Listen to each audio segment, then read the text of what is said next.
바리새파 중에 믿는 사람, 이 조합이 참 안정적이고 그리고 또 바람직한 조합이죠.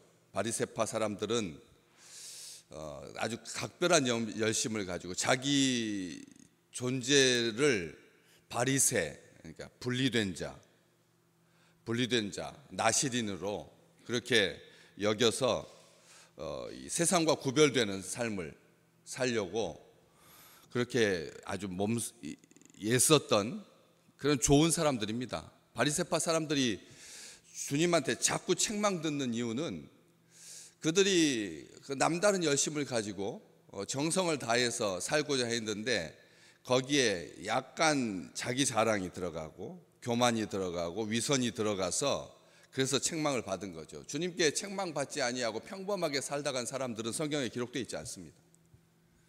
열심을 가지고 뭔가를 해보려고 하다 보니까 거기서 그런 과정 속에서 잘못된 것들 때문에 주님께 책망을 드는 거지, 바리새파이들은 다 지옥에 갈 사람들이고 그게 아닌 거죠. 바리새파 중에 바리새파가 바울인데요. 그렇기 때문에 말씀에 대한 아주 사모함도 있고 또 하나님의 백성에 대한 자존심이 있는 거죠. 하나님의 백성, 왜냐하면 하나님의 백성이라고 하면 적어도 율법을 지키고 그리고 할례를 해야 된다. 얼마나 간결하고 명확합니까? 하나님의 백성은 율법 지키고 할례를 행해야 된다. 이렇게 복잡하지 않다는 거예요. 자기 생각, 아주 정리되지 아니하는 어떤 입장, 이런 것들로 인해서 어떤 사람은 이렇게 말하고 어떤 사람은 저렇게 말하는 게 아니라, 바리새파에서 활동하고 있는 사람들은 딱 이 두 가지 원칙입니다. 율법 지키고 할례 행하고. 이 세상에 존재하는 많은 종교들이 있습니다. 많은 종교들이 그 종교성, 자기의 정체성을 확인하기 위해서 머리를 길게 하고 짧게 하고 따기도 하고 눈썹 밀지도 않고 밀기도 하고 어떤 복장을 고집하고 해가지고 조건이 한 12가지씩 되는데, 이 바리새파 사람들은 율법 지키고 할례를 행하고 얼마나 아주 순전합니까? 대단한 거죠. 그게 쭉 전통이 되어서 그래서 지금까지 있고, 예루살렘 교회 안에 그 바리새파 중에서 믿는 사람들이 신앙생활을 하고 있었고, 그 바리새파 중에서 어떤 믿는 사람들이 일어나서 이방인에게 할례를 행하고 모세의 율법을 지키라고 명하는 것이 마땅하다, 이렇게 말하는 것입니다. 왜냐하면 너무 쉽게 예수 믿어서는 안 된다는 거예요. 너무 쉽게 예수 믿어서는 안 된다는 거죠. 왜냐하면 그렇게 쉽게 예수를 믿다 보면, 신앙의 기초도 없이 신앙생활 하다 보면, 덜컥 예수 믿고 보면, 그러면 어설픈 신앙, 초보 신앙 갖게 되고, 어려움이나 조금 고난을 당하면 금세 미혹되어서 옛생활로 돌아가게 되고, 그러다 보면 믿기 전보다 더 못한 그런 신앙생활을 할까봐 안타까운 마음을 가지고 이방인들을 바라본 겁니다. 유대인들, 그것도 순전하고 그 중에서도 바리새파 더 순전하고, 그렇기 때문에 열심을 가지고, 남다른 열심을 가지고 율법을 지키고 할례를 행하고자 했던 그런 사람들이, 이방인들이 신앙생활하는 거 보니까 좀 가벼워 보인 거죠. 그런 생각은 한 번이라도 해보셨습니까? 우리 가운데도 저렇게 신앙생활해도 되나? 이렇게 판단하는 사람은 없습니다. 남의 신앙생활을 판단하는 사람은 없지만, 그럼에도 불구하고 내가 먼저 믿고 내가 4대째고 나는 주일 성수하고 11조 생활하고 각종 집회마다 각종 영상 성경 공부도 다 참여하고 하나도 빠짐없이 그렇게 많이 성경 통독을 했는데 또 성경 통독하고, 이런 일들을 보면서 다른 사람들의 신앙생활을 저렇게 가볍게 해서 될까 싶은, 아주 어설픈, 저렇게 초보인데 저렇게 막 모든 것마다 따라다니기 시작하면 얼마 되지 못해서 나가 떨어질 텐데, 천천히 차근차근 단계를 밟아가야 그래야지 깊어지고 그리고 지속적인 신앙생활을 할 수가 있을 텐데 하는 그런 마음이 들 수가 있다라고 하는 것이죠. 그런데 이게 보통 일이었나? 이방 사람들에게 이 할례를 행하고 모세의 율법을 지키라고 명해야 된다라고 하는 그런 확고한 생각, 정리된 생각, 아주 일치된 생각, 이런 생각이 아무런 문제가 안 되느냐? 보면은 14장 바로 옆에 페이지니까요. 그냥 같은 페이지입니다. 14장 27절 말씀에 그 두 사도가 교회를 모아서 하나님이 함께 행하신 모든 일과 이방인들에게 믿음의 문을 여신 것을 보고하고 제자들과 함께 오래 있었다. 안디옥에 다시 돌아왔을 때 1차 전도여행 2년간의 전도여행을 마치고 주님 후 AD 50년경에 2년 동안 있으면서 한 1년 가까이 이제 제자들과 함께 있으면서 이방인들에게 믿음의 문을 여신 것을 보고했는데 하나님께서 여신 그 믿음의 문을 어떤 바리새파 중에 어떤 믿는 자가 일어나서 발언함으로 말미암아 이방인들을 향한 문을 어떻게 한 겁니까? 열린 문을 닫게 한 거라는 거죠. 닫게 한 거라는 겁니다. 우리가 신앙생활 열심히 하신 분들은 그러한 것들로 인해서 믿음의 문이 닫히거나 하지는 않습니다. 그런데 이방인들의 믿음의 문을 연다라고 하는 것은 하나님 말고는 못 하시거든요. 하나님이 아니면은 이방인들의 믿음의 문을 열 수가 없습니다. 그런데 그렇게 어렵게 열어주신 그 은총적인 기회를 성도들 안에서 믿는 자가인데 그것도 바리새파 출신인데 그런데 그 믿는다 하고 자랑하고 내세울 만한 율법의 아들이라고 자처하는 하나님의 백성 중에 백성인 다른 사람들과도 철저하게 구별되었던 그런 온전한 열성을 다한 그런 신앙인이 이방인을 향해서 열린 믿음의 문을 닫으려고 지금 하고 있는 거죠. 문을 닫으려고 한다는 겁니다. 오늘 믿음의 백성들은 그걸 살펴야 합니다. 우리가 오냐 아무나 신앙생활 하더라도 예수만 믿으면 되고 나머지는 다 자기가 알아서 할 일이지 정치적인 성향 다 다르고 혈연 따라 다르고 지역 따라 다르고 민족성 따라 다르고 남녀 성비 연령 따라 다 다른데 한 배에서 나온 쌍둥이도 다른데 이런 것까지 굳이 규정할 필요가 있겠나 싶어서 자유롭게 해라. 다 자유로운 시대입니다. 우리나라가 온통 자유라고 하는 이름으로 마음대로 하는 시대, 마음대로 하는 공권력도 아주 우습게 여기는 그런 시대입니다. 그렇기 때문에 신앙에 간섭하려고 드는 거 이것은 나쁜 일이다 해가지고 방임 쪽으로 흘러가고 있습니다. 많은 교회들이 그렇게 가고 있습니다. 많은 교회들이 절도 잊지 못합니다. 절제하지 못합니다. 이방인을 향해서 하나님께서 열어주신 그 문을 스스로 닫고 있는 겁니다. 자기에게도 닫고 다른 사람들도 닫고 어디서 많이 들어보셨잖아요. 천국 문을 닫고 자기도 못 들어가고 들어가는 사람도 못 들어가게 하는 딱 그거거든요. 우리 주님께서 분명히 말씀하셨습니다. 이게 할례와 모세의 율법 준수가 구원의 조건이 되는 순간 이 문장을 잘 기억하십시오. 그게 예수 그리스도의 십자가의 고난과 죽음과 그리고 우리를 향해서 이룩하신 온전하게 이루어주신 그 고난을 부족한 구원으로 만들어버리는 자력 구원으로 만들어버리는 모든 종교가 다 주장하는 이 세상에 존재하는 모든 종교가 다 자기가 나름대로 애써서 구원받고자 하는 자기가 나름대로 애써서 구원받고자 하는 모두가 다 해요. 모두가 누구라도 다 그렇죠. 안 그렇겠습니까? 누구라도 어떻게라도 자력 구원 모든 종교가 가는 그 길 하나님의 계획은 실패한 것이 되는 하나님을 만홀히 여기는 것이 된다는 거죠. 하나님께서 세운 그 계획이 틀렸다라고 말하고 하나님께서 하신 구원은 너무 쉽다라고 말하고 그렇기 때문에 거기에다가 인간적인 노력이 조금 더 가미되어야, 그래야지 종교적으로 좀 모양새가 나고, 그리고 다른 사람들한테 할 말이 있고. 왜 예수님의 제자들이 어느 날 와가지고 이렇게 말했어요.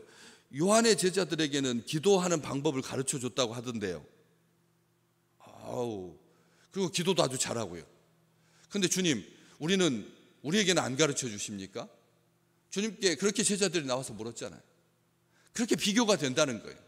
다른 종교는 막 헌혈도 하고, 다른 종교들은 사회봉사도 하고, 다른 종교들은 막 자기 전체 재산을 기부하기도 하고 막 해가지고 남다른 열심으로 세상에 칭송을 받는데, 왜 예수 믿는 사람들은 숨어서 아무 일도 안 하고 있는 것 같고, 오직 예수밖에 없고, 오직 성경밖에 없고, 오직 말씀밖에 없고, 오직 기도하라고 하고 하니까 다른 종교하고 조금 비교가 돼서 여기에다가 뭔가를 더 해야 되지 않겠습니까?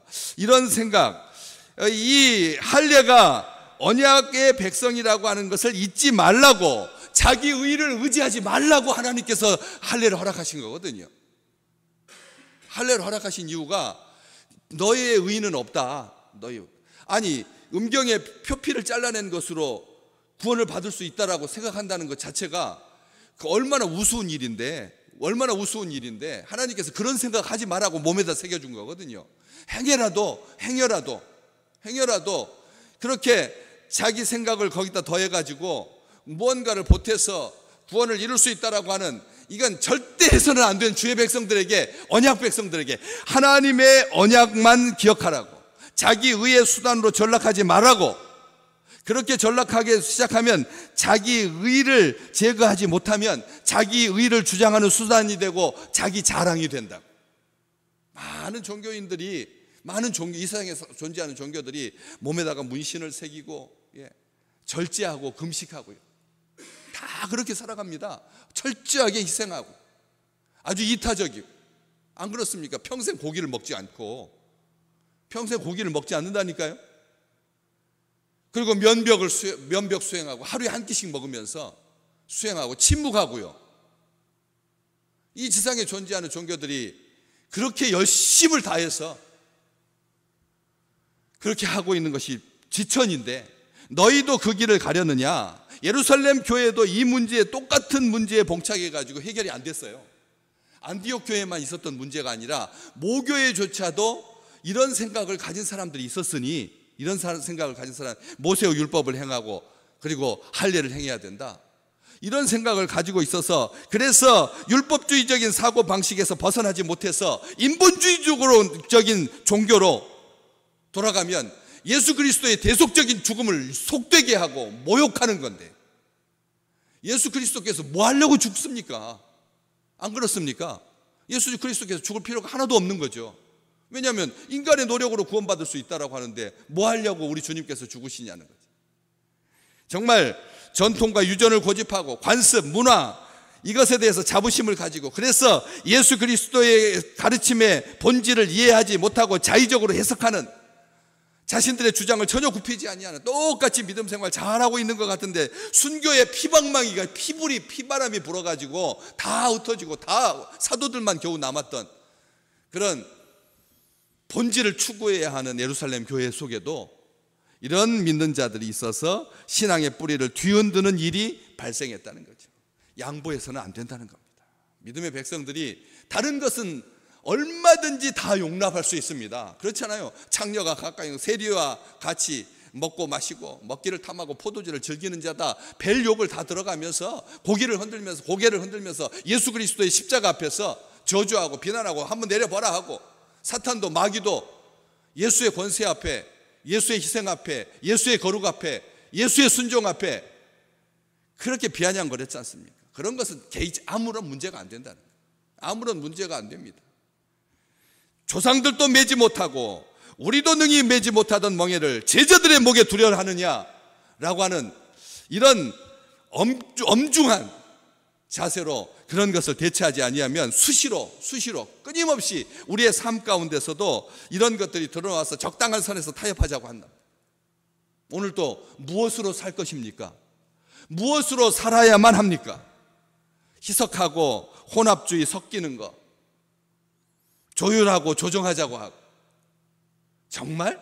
이라고 하는 말로 질문하게 하고, 갈라디아서 5장 2절에서부터 4절까지 바울은 단호하게 바로 그 1차 전도 여행했던 그 갈라디아 지방, 그 지방에 그 1년 동안 안디옥 교회에서 머물면서 갈라디아를 썼는데, 거기에 할례 아무 유익이 없느니라. 아무 유익이 없느니라. 아무 유익이 없느니라. 율법 안에서 의롭다함을 얻으려고 하는 것, 이것은 그리스도에게서 끊어지고 은혜에서 떨어지는 것이다. 그리스도에게서 끊어지는 거고 은혜에서 떨어지는 거라. 아주 순간적으로 우리를 교란하려고 하는 이 마귀의 장난이 있습니다. 마귀의 장난이 있습니다. 오늘 또 열심히 살아야죠. 엿새 동안 힘써 너의 일을 할 것이나, 우리 주님께서 말씀하셨으니까 힘써 살아야 하죠. 그런데 거기에 율법 안에서 의롭다 여김받기 위해서 무언가를 행해야 된다라고 하면, 뭔가를 행해야 된다라고 하면 그때부터는 가족 관계를 다시 한번 재생각해 봐야 됩니다. 그렇지 않습니까? 가정의 규칙, 자기 자신과의 약속 아주 소중한데 하나님의 법에다가 무언가를 더하거나 빼서, 그래서 구원을 받을 수 있는 증거다. 내가 성령 충만한 받았다라고 하는 증거가 뭘까? 성령 충만한 받았다라고 하는 증거가 뭘까 해서 그것을 일부러 해야 된다면, 성령께서 우리에게 은혜로 주신 것인데 화목하게 되는 거, 절제하는 거, 온유한 거, 겸손한 거, 충성을 다하는 거, 오래 참는 거, 자비한 거, 양선, 모두가 다 하나님께서 성령의 백성, 성령을 우리에게 풍성하게 주시면서 선물로 주신 건데, 그것을 위해서, 그것이 구원받는 조건이라고 다른 사람들한테 말하기 시작하면, 사랑하지 못하면 너는 구원에 있어서 뭔가 위험하다라고 말하면, 절제하지 못하는 걸 보니 담배도 못 끊고 술도 못 끊고 거짓말 가끔씩 하고 하는 거 보니, 오래 참지 못하고 이 사람 말 저쪽에서 옮기고 뒤에서 수근수근거리고 하는 걸 보니, 이거 너의 구원은 틀림없이 문제가 있다. 그러니까 돌이켜봐야 된다. 할례를 행하고 모세의 율법을 지켜라. 이렇게 명해야 된다라고 말하는 자가 되지 않아야 한다는 것입니다. 우리 입에서 오늘 하나님의 파수꾼이 우리의 입술을 지키셔서 우리 주님께서 온전하게 이루신, 우리 주님께서 우리를 사랑하셔서 완전하게 이루신 그런 놀라운 은총을 오늘 또 마음껏 고백하며 누리며 살아가시기를 주님의 이름으로 축복합니다. 너나 잘하세요. 우리가 잘하면 되는 겁니다. 우리가 신앙생활 잘하면 되지, 이방인들에게 할례를, 모세의 율법을 지키라고 명하는 것이 마땅하다, 아주 그냥 강하게 주장하는 그런 일들이 있어서는 안 된다는 것입니다. 자기 자신에게 부족한 사람들이 다른 사람들한테 엄격하는 경우가 많기 때문에 그렇습니다. 하나님 앞에 풍성한 사랑과 은혜를 누리고 사는 사람은 다른 사람을 불쌍히 여기지, 다른 사람의 목에다가 멍에를 두는 법이 아니거든요. 그래서 행여라도 다른 사람들을 향해서 멍에를 두려고 하는, 짐을 지우려고 하는, 우리 주님께서 다 내려놓으시고 다 감당해 주셨는데 또 다른 짐을 사람들의 멍에에 두어서, 그래서 힘들게 만드는, 혼란스럽게 만드는, 다툼과 변론이 적지 않게 일어나게 만드는, 교회를 뒤흔드는 것은 다른 데 있는 게 아닙니다. 자기 원칙이 점점 쌓아가면서 그 자기 의가 되고, 그것을 가지고 다른 사람들을 바라보게, 높은 데서 다른 사람들을 바라보면서 다른 사람들의 부족함이 보이고, 그래서 그것을 채우기 위해서 이미 주님께서 다 허물어 버리신, 주님께서 완성하시고 더 이상 우리에게 짐 주지 않으려고 하신 그 화평의 은총을, 그 놀라운 긍휼을 우리가 스스로 무너뜨리고 다른 사람들에게 부과하여서 피차 어려워지는 그런 일이 발생하지 않아요. 주 안에서, 그리스도 안에서 참된 자유를 누리는, 그래서 다시는 종의 멍에를 매지 않는 이 축복이 우리 식구들 가운데, 우리 교회 가운데, 이 땅의 모든 교회들 가운데 풍성하기를 소망합니다.